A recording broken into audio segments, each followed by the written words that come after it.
And welcome back to another episode of Inboxing. And Inboxing is brought to you by the great people at Ongage. Ongage is the email marketing platform that really lets you segment almost any way you want to. You could even, what's really amazing about Ongage is that in terms of deliverability, you could connect it to many different SMTPs and see what's working best and direct the traffic where you'll get delivered.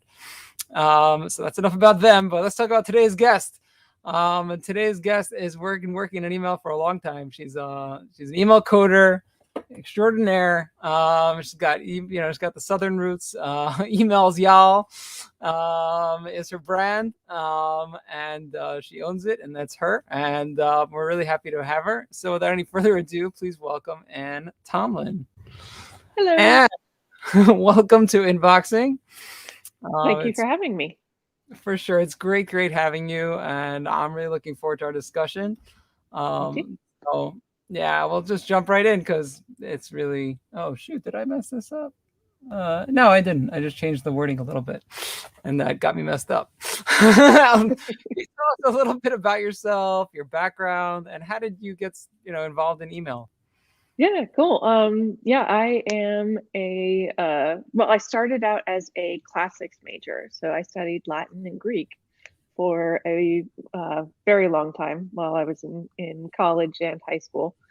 There's not very many openings for classicists. So I started learning web development because my brother had a web development company. And so he was teaching me. And then I went ahead and got a job in web development. And then somebody asked me to do an email. And I fell in love with it immediately, which is very different than everybody else. But I did. I fell in love with it immediately. It made more sense to me than web development. I loved the challenge of it. So and I mean, like, there was nobody else at the place I was working that was willing to try to do an email. So, but yeah, I did it. It worked really well. It had a lot. The email that I made, it got a lot of engagement. So yeah, so I mean, it was kind of like boom from the start. Yeah. For sure. I know exactly what you mean because it becomes like a superpower. It's like, oh no, email web developers, no, back away. Yeah. It's kryptonite. Exactly, and then it's like, I could do it. Hand it over. Give me that PSD. Exactly. But yeah, I went freelance completely, by myself. I started emails, y'all, 5 years ago, and I've been on my own since. And one of the awesome things is I have never had to like advertise. I get enough word of mouth that I have awesome. A lot of clients. That's amazing, really. Because I mean, I could tell you from my own I looked at, I loved your site, like when I was going out on my own. So my first thought was like, oh yeah, I could do this. But then I found like most companies don't, they don't care if you could build an email from scratch. They're happy to using the WYSIWYGs, and especially smaller brands, like they just don't, they can't appreciate it. And they're like, I've made so many beautiful emails for like such pennies, and it just wasn't worth it for me. And like now I'm really using, much more like Klaviyo drag and drop. Oh, okay. But yeah, once in a while, you get, it comes back and the puzzle of it. So let's get into that. So what do you love about it specifically? What's the challenge of it that really, tickles you, I guess? I mean, you're right. It is the challenge of creating an email that I love so much. It's kind of like, I would say that because there are so many, I think it's like 40,000, possible renderings of an email, as opposed to just the 3 for web development. I don't know why that makes me happy, but it does. It's like a real sense of accomplishment when you when you code something, code an email and it works perfectly like the first time. and looks great in all the outlooks, and looks perfect in whatever weird random thing somebody is using. So yeah, I love the feeling of that, and the fact that yeah, about the exclusivity of the club is also very nice. People think you're a wizard if you can do if you can code an email really well. Yeah, for sure, for sure. I mean, that's the email wizard is what's her name? Nicole Merlin, Yes, right? That's her. yes, yeah, and actually that's her yeah, her article on future-proof emails is what kind of also got me into yeah, doing email as well as I guess I'm doing now. Yeah. Yeah, I mean, definitely that was a game changer. Yes. Yeah, Like, because it perfect. was like, yeah, like Gmail was like the bane, compared, like it was like on par with Outlook. It's like, oh, I Gmail won't do media queries. Like, we're stuck with uh, Gmail. Like, what I are we gonna so do about it? remember that. And then someone had a solution, and it was Nicole Merlin, and it was like, oh, and she just gave us the tutorial, and it was Yeah. fantastic. And really, that was my start. That's how I Yeah. got started with it. Because until then, like we were downloading these like templates from like Envato, which just scared the hell out of you. Like because it's giant boilerplate CSS, like all tables and tables, and what is anything doing? You have no idea. And then like if you don't, and no one tells you this, or maybe they do, but no one's reading the documentation. But like you try to put in your picture, the where their picture, like it just at the end of the day, your email looks nothing like what you bought, and you're just frustrated with it. Right. So I got frustrated as like in the email team, like I wanted to be able to code the email, and like I have a background in computer science, so I felt like I should be able to do this. And that tutorial like really got me started. Like that was, I'll take our template and I'll build it in this hybrid solution thing. Right. And there was no looking back after that. And then it was just like learning CSS and off to the races. Awesome. I started, with just, I guess I mean, it was back in, no, well, early 2010, 12, whatever, that I started doing email. And so I started out just doing regular tables, responsive tables. And but yeah, as soon as and fighting Gmail in what at the time that they didn't have respect media queries. And yeah, that Nicole Merlin tutorial, man, I think, and you know what, I don't think we're the only two. I know a lot of people who really, that was, like you said, a game changer. That particular yeah, she did such a great job with that. Yeah. Yeah. I mean, I've met her in the email Slack channel. Like Uh-huh. she's responsive. And I was like, Yeah. Oh my gosh. We're not worthy. Nicole We're not Merlin's talking worthy. to me. Yeah. Oh man. All right. So what do you think are the biggest opportunities in custom coding that aren't available in the WYSIWYG editors? So mainly, I think the what I see the most with that is complicated layouts.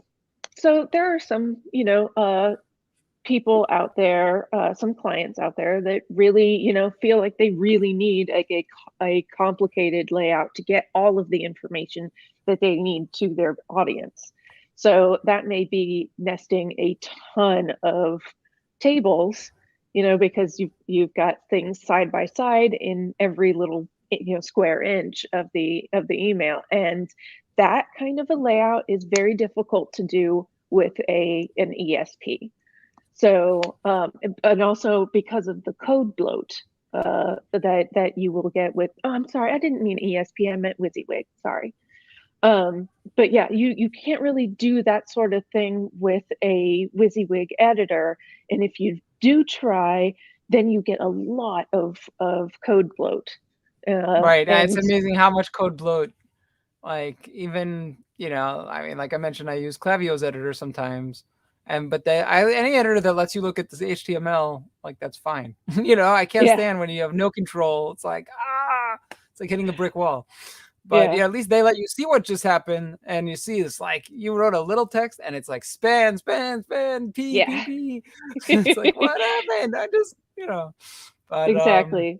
yeah. So So having that skill is important. yeah, WYSIWYGs are great for, for 1 column, 2 column layouts, but there are just some, people out there that really need a more, complicated layout, and that's where I think I come in. Uh-huh. So, also some WYSIWYGs are not really set up for accessibility very well. So, yeah, they don't have the meta tags that are necessary, or the language declaration, etc. They don't have role presentation on the tables, and a whole bunch of other code stuff regarding accessibility. But some of them just don't have it, and so and I'm kind of like really into accessibility, trying to get my emails to be consumed by everybody, regardless of what their situation. Do you So listen to your emails? Like, do you play your emails back in I have, screen yes. reader? I Yeah. don't do it very often, but yes, I have. And then usually go, oh my goodness, wait, let me slow that down. Uh, but yeah, and also dark mode doesn't seem to be something that a lot of WYSIWYGs Yeah, they're are not. dealing with today. So I think that would be something that they might want to do in the future. But for right now, if you want to be able to control your dark mode and want to make those changes with the code and not have to like change your design, then you really need to be able to get into the code and do a dark mode media query. And some WYSIWYGs just don't allow that. So Right. No, they're not. Yeah. I mean, that's why, I mean, if you know, like I interviewed Dimitri Cordan, I can't say his last name. It's not so hard. I just don't remember what it is exactly. I don't yeah, know what Kudrenko, whatever, something like that. Anyway, yeah, guy from Stripo. yeah, Yeah. So what I like about Stripo is really you could actually build the email with their editor and see the HTML and edit the HTML and just go back and forth. So it's like kind of the best work. I think it's like the best option for like a coder slash developer. Like you could code it, and well, actually we could get into that. Like what do you like to code on? Like do you use like Parcel or Litmus Builder or Dreamweaver? yeah. Right now, I'm using Litmus Builder and Parcel, kind of like at the same time. So I just Okay. some things are easier to code in Parcel, some things are easier to code in Litmus Builder. I know what you mean. I know exactly what you mean because I'm also between Litmus Builder and Parcel, and yeah, Parcel actually like, Avi. I had Avi on like 2 episodes ago.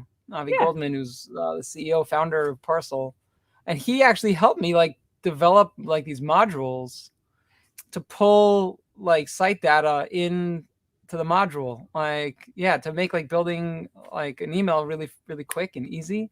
yeah, that's And the amazing. company I was working with, their lead coder guy was just like kind of annoyed by the whole thing. He's like, "What? What are you doing? Not following the process we showed you? Like, no, I don't want to sit and copy paste like 10 product titles and all that stuff. It's crazy."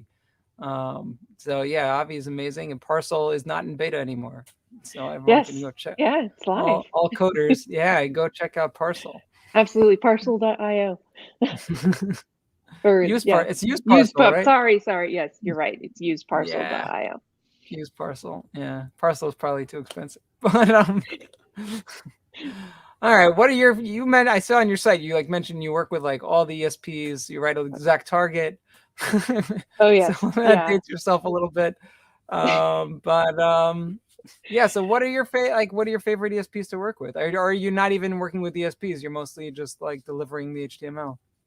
Most of the time I do work, within ESPs. So my usual thing with when I'm dealing with clients is like code the thing and then put it in their ESP, send a test message to make sure that it is working, and all they have to do at that point is just, click the send button. So I just want to set them up like that. So But some ESPs that I like are Salesforce Marketing Cloud and SendGrid. Those happen to be my favorite too, but that's because they don't mess with my code. They just keep my code the way it is and Intact, don't right? strip anything or add anything or things like that. So yeah, those are my favorites. There are a lot of ESPs that do stuff to your code, and that's a little bit frustrating. Yeah, it's very frustrating. I know exactly what you're talking about. Yeah. Um, I ran into one that completely just ripped out the anything like the body tag and anything above it. And oh, yeah. So that's when Nicole Merlin's, hybrid really, really helped. for sure. All right, what was the biggest challenge, for go solo? Like, how did you make that decision? How did I make the decision to go solo? Yeah. Like, You know, I was talking with a person, I can't remember who exactly it was, but I was talking with somebody and I was explaining, what I do for a living and how much I care about certain, things, aspects about email coding. And they looked at me and was like, "Why haven't you gone like, freelance yet? If you are if half of what you're saying to me is true, you're going to just blow it out of the water."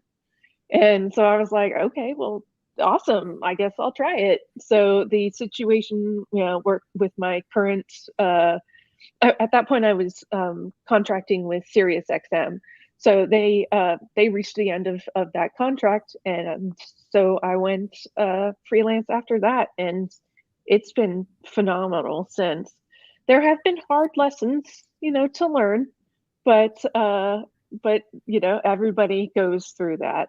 So the main challenge that I went through is making time for myself. So I feel like I can't leave an email undone. Like I can't, if somebody asks me for an email, I can't let an email go in peril, and not get done. So saying no, to things that just can't be done in time, or I'm too busy. I've got so many things I can't take on another thing. So yeah, doing that was a hard lesson. I had some health issues come up, and so now I make sure that there is time for me to relax. I'm not working 7 days a week like I was just last year. So yeah, all right, it really is a big thing when you go freelance, that you've got to make time for yourself. I know the right. lure You could of, well, I could just, this is a new project. I could, I'm going to try this, technique or whatever on this email. You can do that later, just Yeah. Do you have And to do plus a lot of there, education? Like, like I'm look, I mean, I know when I worked at a company, like there was a lot of dialogue between me and the designer, like, how he could, cut up the email or give me this image without the background, give me the background separately, like all these kinds of things. So like how do you manage all that? Like, oh yeah. Well, usually when people call me, they've already got the PSD, or they want some help with design. So yeah, I have a lot of contact with not only the designers but also like the PMs of for my clients when we're doing a project. And you're right, there's a lot of education that has to happen, especially if the client is not super already into email. So they're not maybe aware of the challenges and things that can and cannot be done in email. So yeah, it's a lot of education. But once you've said it, already a bunch of times, it kind of is easy to to regurgitate it back to let somebody know what is possible. right, it's the So same conversations happening again and again. Like, yeah, But dark mode is the conversation that I have the most often. Is why does Are my most companies like they want to be prepared for dark mode? Like they know a lot of. absolutely. Oh Yeah. yeah. I send my clients once I'm finished, I send my clients a litmus link and include With all the previews. Yeah. all the previews. So, and invariably somebody will ask, why does my email look not so great in Outlook dark mode? And I'll have to explain. And yeah, a lot of times it ends up coming down to saying, look, we can only do so much, and I am doing the absolute all of what I can do to control dark mode. Unfortunately, until those other guys get their act together, I can't do anything about it. But Right. hopefully they Right. will eventually. Yeah. Well, Outlook dark mode, you don't have. There's nothing you can do. Like it's just they're No, doing. Yeah. you I mean that's can, so Outlook. yeah, you can It's like keep, we don't care. Yeah. Sorry. right, you can keep white text white with Oh, you can using a force particular, yeah, if you can force it with an MSO MSO property. conditional. Right, but that's it. That's the only thing. But Uh-huh. actually, that ends up being kind of useful. I mean, you can't Mostly. control the background colors, but at least you can make sure that your The text will text is be legible. legible. Yeah, so that's I actually when I found that fix, I was just like, oh my God, this is fantastic. I have a little bit of control. Yay. For sure. I mean, thank God. I mean, we'll get to this question later, but like for the people out there that are like figuring out these solutions, Yeah, like yeah, no, we'll shout them out at the end. But yeah. absolutely. All right. So, what was the most surprising thing you learned, when you went solo, or building your business? Oh, the surprising thing when I went, geez, when I went, when I went, so surprising. Uh, I, I, yeesh, I'm kind of at a loss here. Um, yeah, well, definitely is that there are people out there. There is a lot of work out there that people need, and actually, it's grown since I started going out on my own. There's a lot of need for email developers because of those Issues. yeah, the issues and the some clients wanting, like I said, more complicated layouts. So to get all the range of information across, and that there is quite a lot of that. So I mean, there are quite a few, or probably most, I guess, companies use WYSIWYGs and stuff, but there is a certain group out there that really needs email developers, and yeah, they're always looking. So Do you find it's mostly like the enterprise clients that are more doing like custom coding?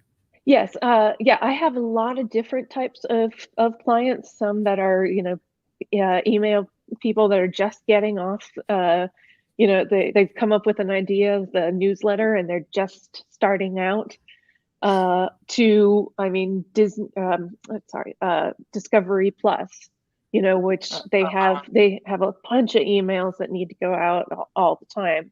So yeah, it's really kind of interesting The that range.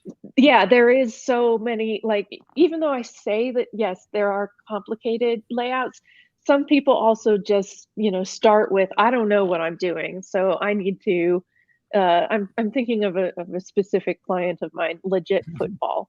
And yeah, great idea, to have a American football. Yeah. Okay. Yeah, Oh, to I'm have American. a yeah. But yeah, Yeah, it's Super Bowl week. It's you can't. yes. So yeah, but yeah, he started out, he was like, I have this great idea. I need a great template from the beginning. And Yeah, and that's what What are we they what are did. they doing? Like, what is legit football? What is the business? Like, what are they Oh, selling there? yeah, it's a newsletter. I think it's daily newsletter about the happenings within the within American football. So, Okay. unfortunately, I am not a football fan, so I can't really tell you all about it, but it's really like the way that we put it together was really interesting. There's like scores and I'll have to articles. sign up now, Yeah, like now that I know you're behind it, I have to really check it out. yeah. But yeah, I mean, so yeah, there's a big range of people that need email development, and Custom. yeah, Right. Yeah, I can just tell you about not my all. recent experience. Like I recently, got outsourced to help a company based in New York Uh-huh. with their emails because they send a lot of email and like their lead dev left. But it's interesting Oh, because like they built these tools and stuff, and their email is like really long, yeah. really bloated, and like I wrote them like 10 commandments, like kind of thing, like a roadmap. Like there's a lot of things you could do a lot better. Right. But then they didn't really like the outsourcing across the ocean, so it only lasted 1 month. I didn't do that much for them, but it's just interesting to see like it sort of becomes like this legacy thing because no one people come in and they don't know what they're doing. Like they're coming from and they have to like learn and they like get like Yeah. this template with like That's 200 lines of CSS and and the whole absolutely. thing is like 1,000 lines of code. It's like insanity. That is why I put copious, just ridiculous amounts of code notes Oh, in my really? code, so that people will know. So whoever comes after me will be able to read the code, and see where everything starts, and I'll have like a big old huge paragraph thing that's written that's like, here's how you do a background image in In Outlook. Outlook. Yeah, and Yeah, remember go to to change. backgrounds.cm if Yeah, anyone's listening. remember to change the height and everything. So Right, and that's Outlook it's button. If you're using yes. Outlook buttons, I mean, if I that's yeah, we're gonna talk about mistakes. Like, yeah, that I've done that one a few times. Like, why am Yeah. I clicking to the button that does clicks to the wrong link? And it's like, oh shoot, yeah. Yep. I forgot to tell you about those buttons. You wanted the rounded sides, so you're gonna have to deal with two different buttons. Crazy, right? I mean, who thinks of these things? It's unbelievable. All right. Um, Oh, so yeah, this goes perfect. So yes, what was your biggest code crisis, and how did you handle it? uh, Uh, Code crisis? Oh, you know what? There was a time when I was started using retina images because I had huh. just, I guess, learned about it or something. For some reason, I wasn't using them before. But so I used them in my in the code, but forgot to put a width equals, for Outlook. Right. So Outlook was just Just really. enormous, just huge. I mean, yeah. So yeah, so it's yeah. I mean, you say width, 100 in the style tab, Right. In and the CSS, right? But yeah. for So Outlook, you gotta set that size. right. Yeah. Right. So luckily, I think I caught that one before it went out, but I mean, like it got into the ESP Uh-huh. and stuff, so it was yeah, that was a not a great not a great moment. Yeah. I mean, I Uh, remember if you remember this, but for me, it was when Yahoo Mail stopped for like a morning. They had like a code, like a release, and they stopped respecting max width. oh, that's right. I do You remember remember that. that? Hmm. It was like, email coders were like all over Twitter, like, help, what the hell's Yeah. going on? God, I remember that. Well, I can tell you about the why I don't ever press the send button anymore. One of my very first jobs in email. So I was working for a nonprofit agency. So an agency that works with nonprofits. And it was Giving Tuesday, which is like the Like day. they're Cyber Monday, right? That's Right. Yeah. Yeah. the day after, And right? yeah, so there was a, multiple email campaign around Giving Tuesday. And I sent the first one, what I thought was I sent it. And I continued to send all three of them, and no emails went out at all. I just, yeah. And that's why I never push the send button ever anymore. They caught Because it though. I mean, like nothing really terrible no, happened. Like, no, they didn't catch it. oh, they didn't catch it. They didn't catch So it. no emails went out that day. No emails went out for that poor Oh man, that charity. reminds me of a story. I have a story also similar.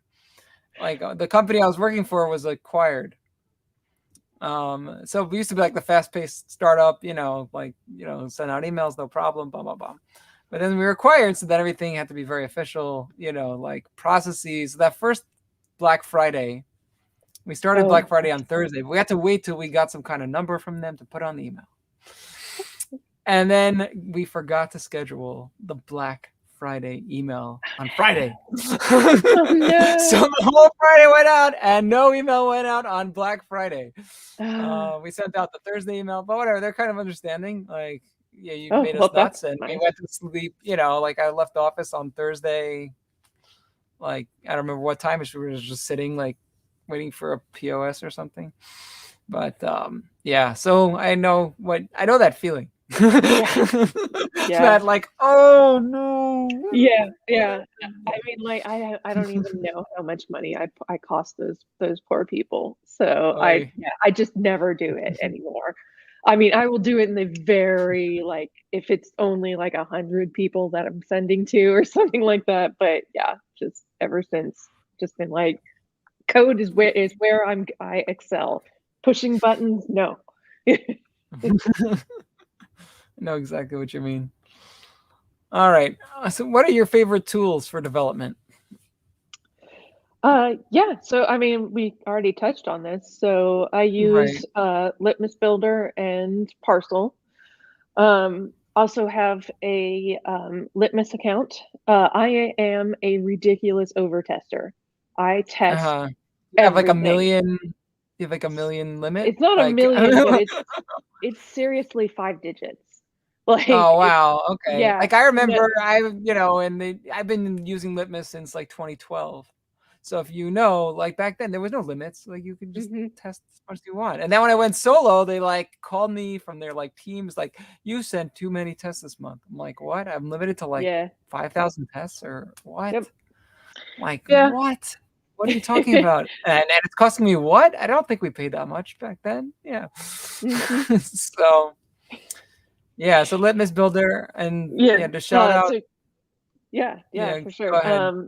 But yeah, I use Litmus as well for my testing. And I mean, like I said, I take testing really, really seriously. So I am willing to pay whatever to make sure that my emails look absolutely perfect everywhere. So do you ever give up? Like I've given up. No. I've had like like the what the hell is it called? Like the Outlook resizing issues, like scaling. Yes. Right. So I've had that where it's like I checked my Outlook, I checked Litmus Outlook, I checked I'm sorry, client, it's just your Outlook. Right. and your clients are not using Outlook. Yeah. No one's using Outlook.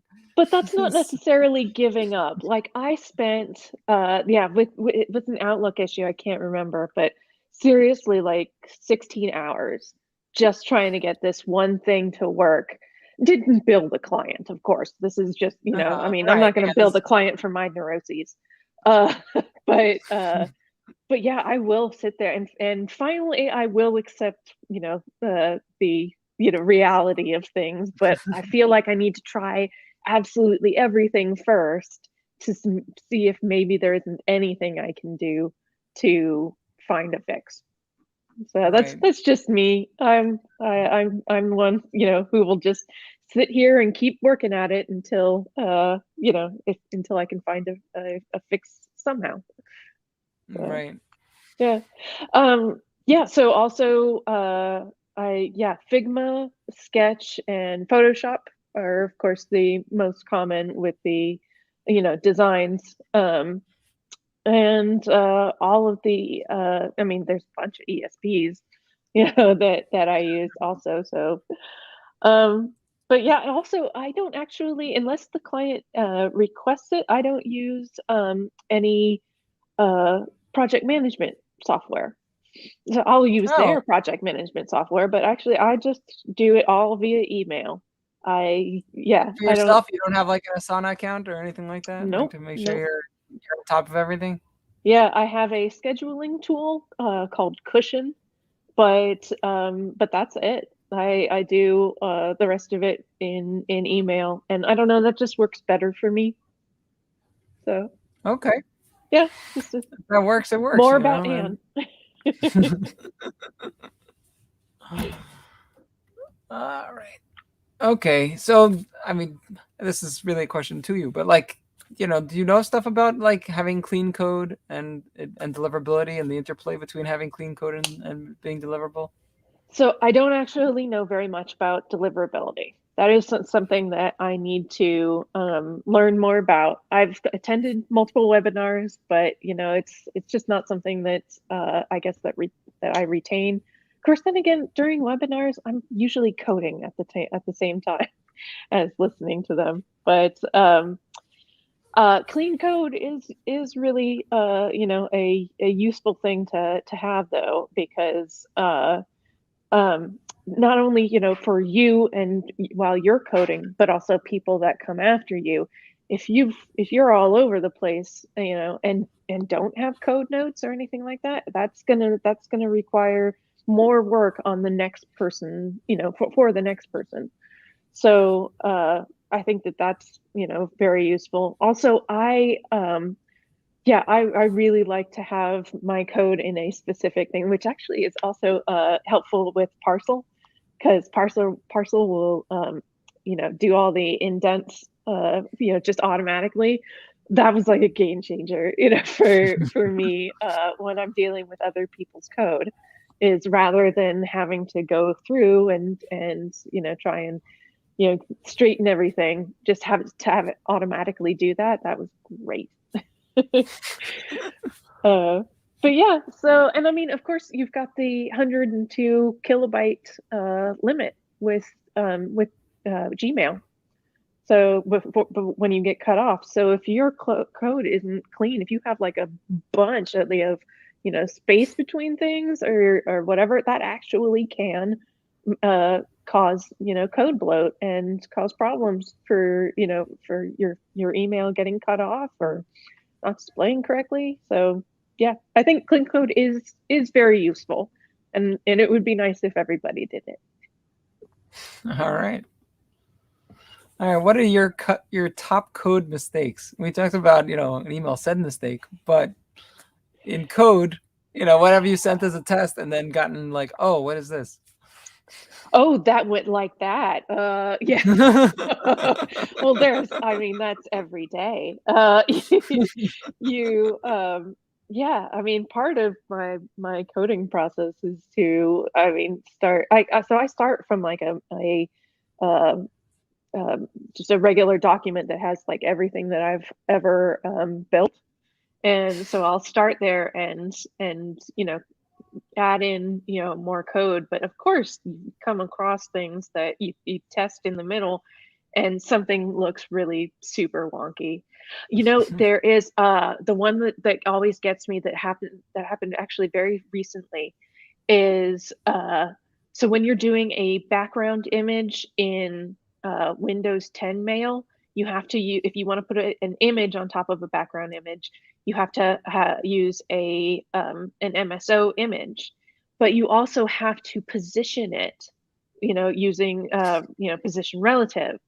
And so if I forget to change the the top value, the image I've been, wanting to ends up like 400 pixels, too low, and it's covering all the, text and stuff. So, crap, now I have to go back and, and do that and get another few, 100 or whatever, email tests that I went through because I forgot to do that, But that's the nice thing about Litmus. Got to make sure that those are good by the time that you send it to the client.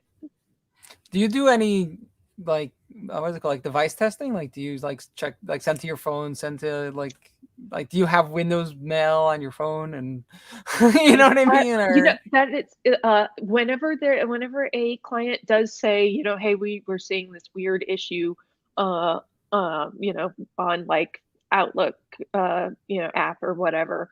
Yeah, I'll check it there. Usually that's only happens like if they've tested it on their real device, and I'm trying to, uh, like see what they're seeing, because if it doesn't show up if it shows up okay on right. Litmus, then I have to actually use a physical, either that or I'll jump onto Slack and ask anybody, hey, does anybody have Outlook, 16, on this configuration, something really Can I weird. send you an So email? yeah. Yeah.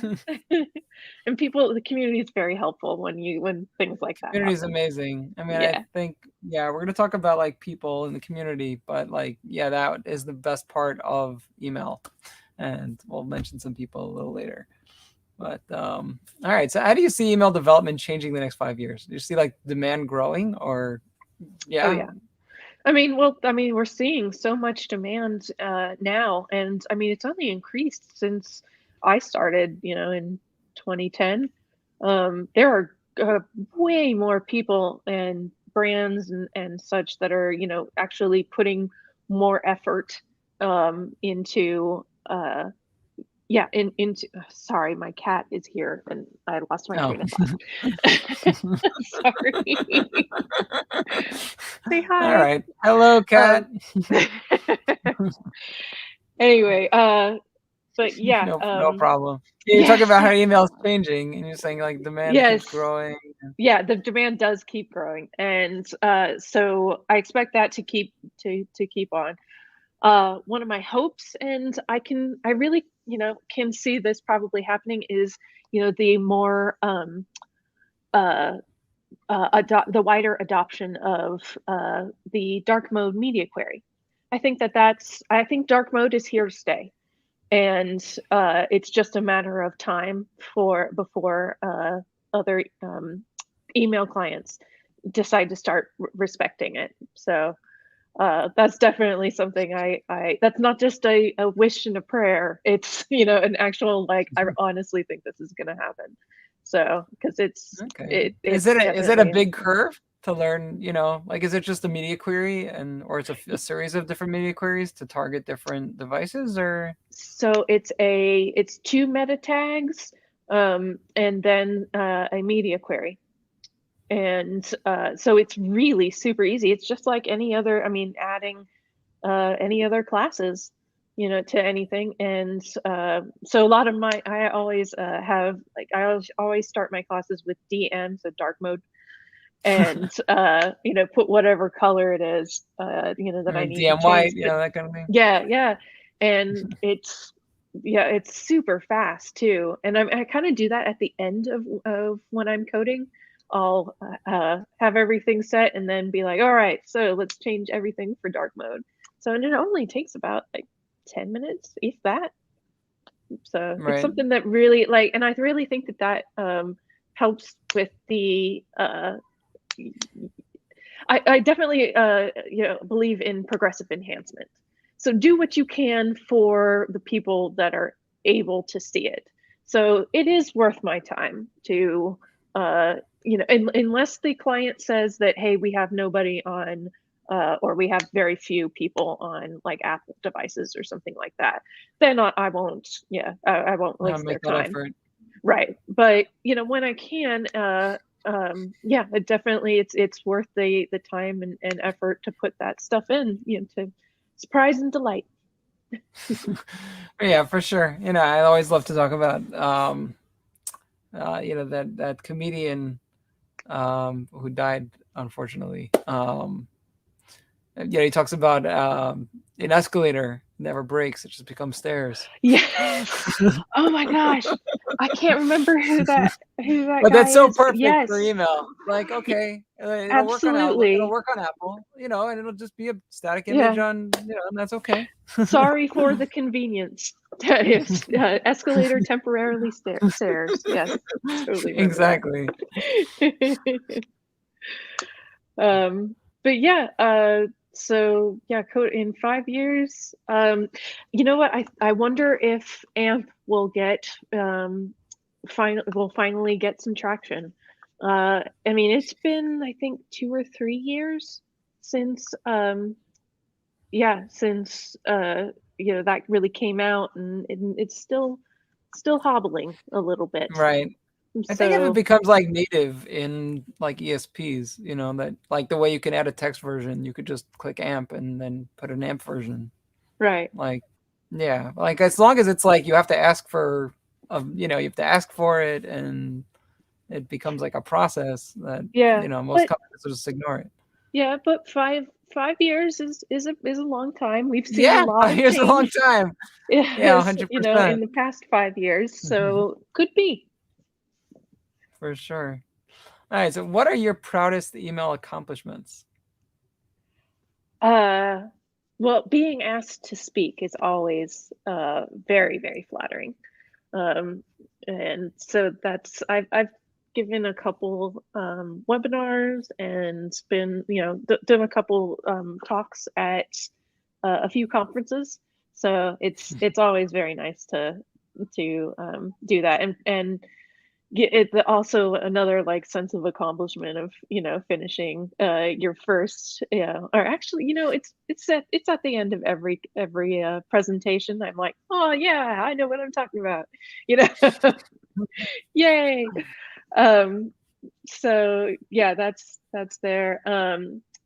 A couple of my emails have ended up on really good emails, so that's really awesome to Yeah. have That's that, to have that recognition.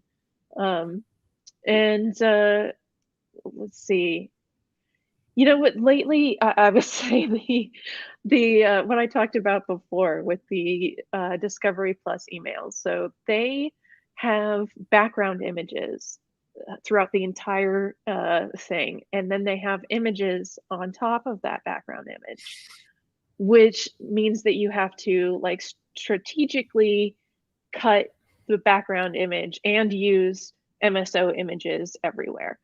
That kind of thing, those things take me like 5 hours, uh-huh. each.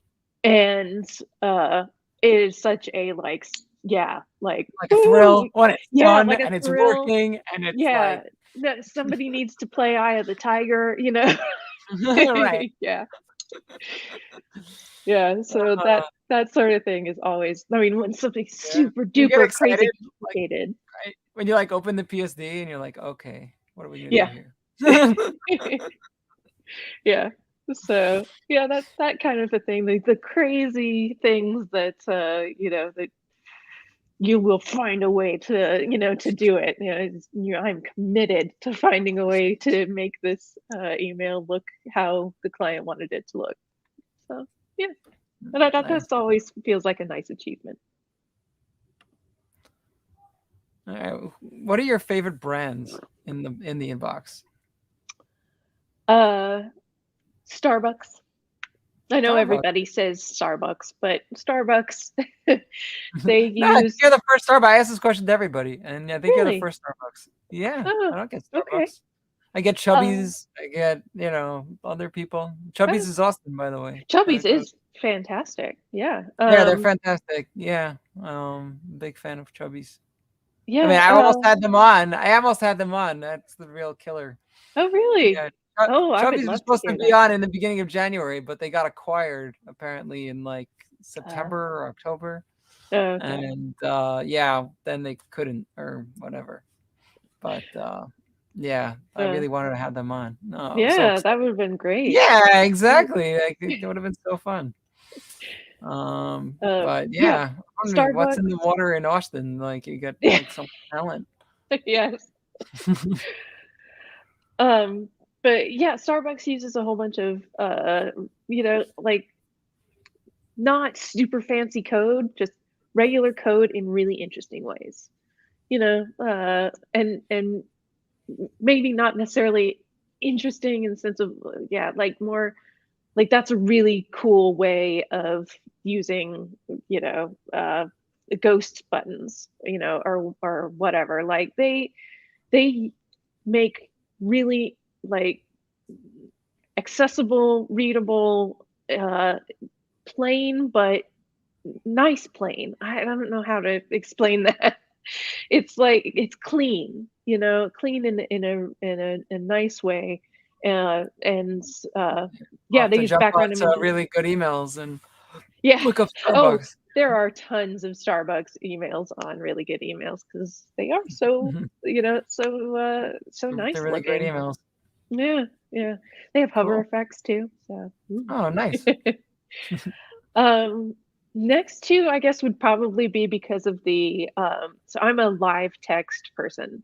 I am a very big proponent of using live text Me and not too. And I don't want using to shame anyone, but no, I no, you feel don't like it's a shame lot people. of people I'm competing with in a sense. Like a lot of people that are running like email agencies Yeah. and they just want to pound out emails that look beautiful all the time. And they Code, do look very beautiful, but right. they're just not consumable by everybody, and that I consider that a problem. I don't know if I other think it's a people do, crime. but Like yeah, sometimes, like yeah, you'll see an email like there's no reason why it can't be text, yeah, and it's just not.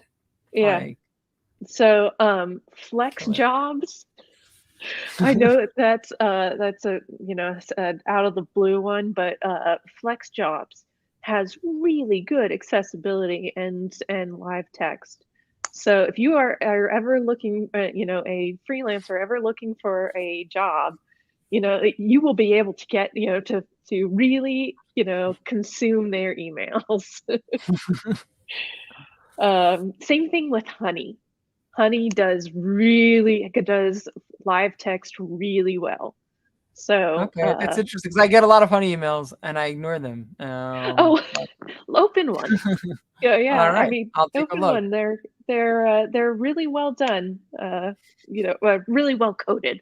I mean, I'm not a designer, so I can't really say if it's a fantastic design, but I know that I can read them and consume them just great. So, Uh-huh. yeah, It makes a great email. yeah. Does its job. All right. All right. What are your favorite email campaigns of all time and why? Uh, well, I have to go back to the Taco Bell Parallax one. That was many years ago, but it was so just really different than anything else that had come out.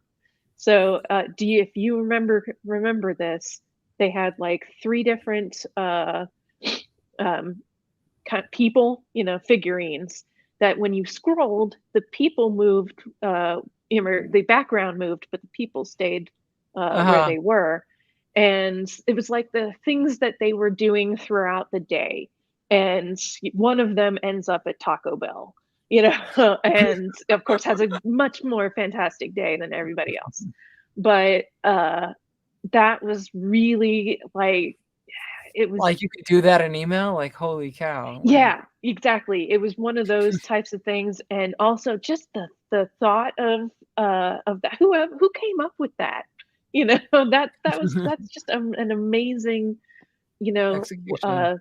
yeah, execution. Yeah, it's still one of my favorite. Unfortunately, you can't do that sort of thing anymore. Really, not widespread.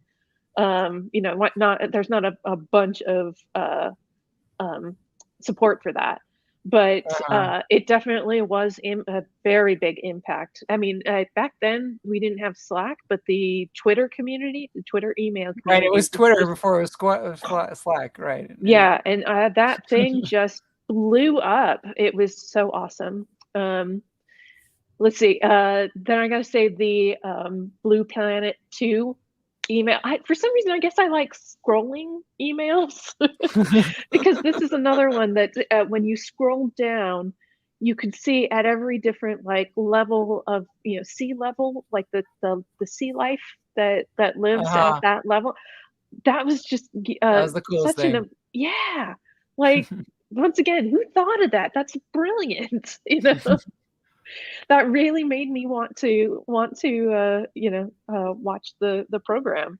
Yeah, that totally worked on me. Right. Is that Uh, BBC or is that? yeah, I think it's BBC.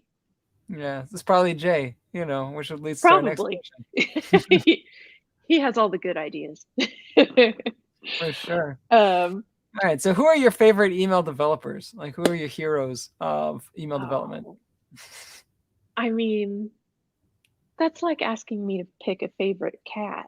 You know, It doesn't have to be like, one person. I have like a bunch that come to oh, my well, head. yeah. I mean, just the entire community. All right, here, how about this?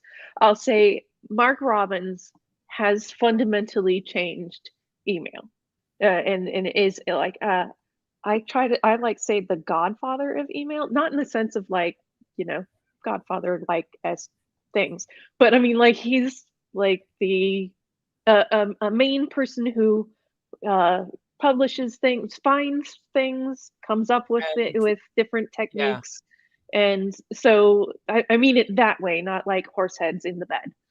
no, he's amazing. He's amazing. He's Yeah, amazing, amazing, amazing.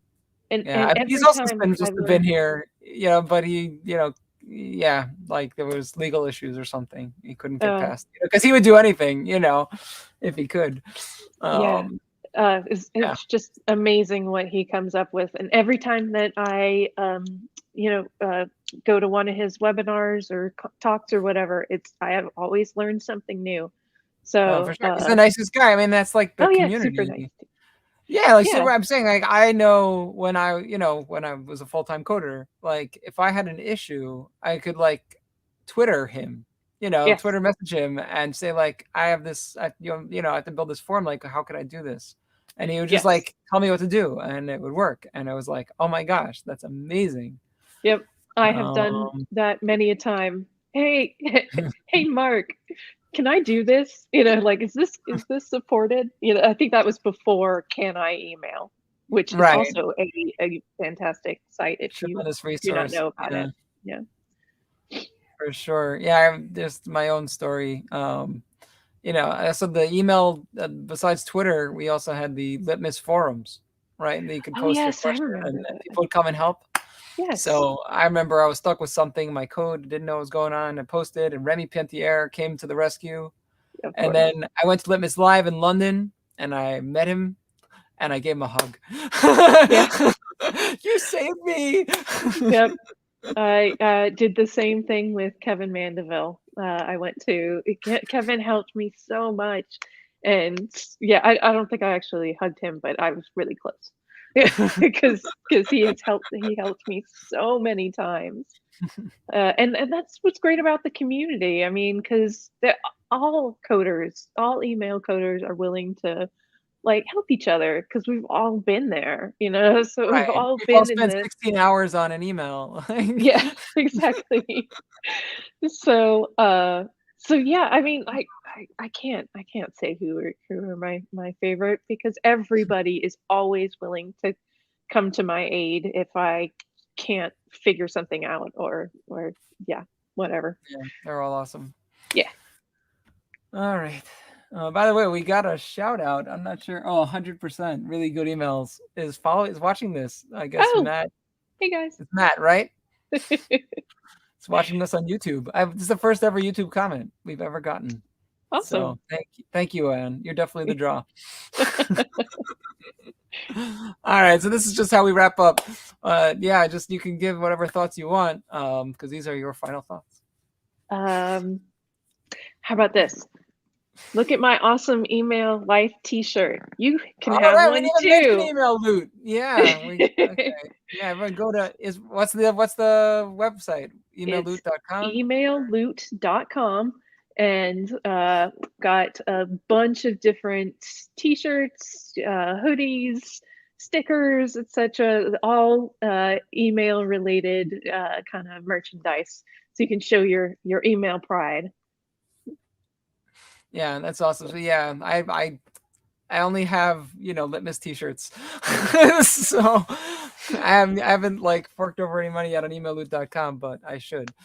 And every email geek should. So heck, check out emailloot.com. I heard their emails are fantastic. So sign up over there. That's the hardest thing, right? Making emails for your own brand. Absolutely. Anyway, and thank you so much. It's been such a pleasure. Really, really has. And brought up a lot of great memories, and we've had a lot of good laughs. So thank you for coming on. I really appreciate it. Awesome. And Well, thank you for having me. For sure. All right. So that's our show for today. If anyone's still interested in sponsoring season 2, there are opportunities. Thank you to Ongage for their ongoing support. And that's it. That's our show for today.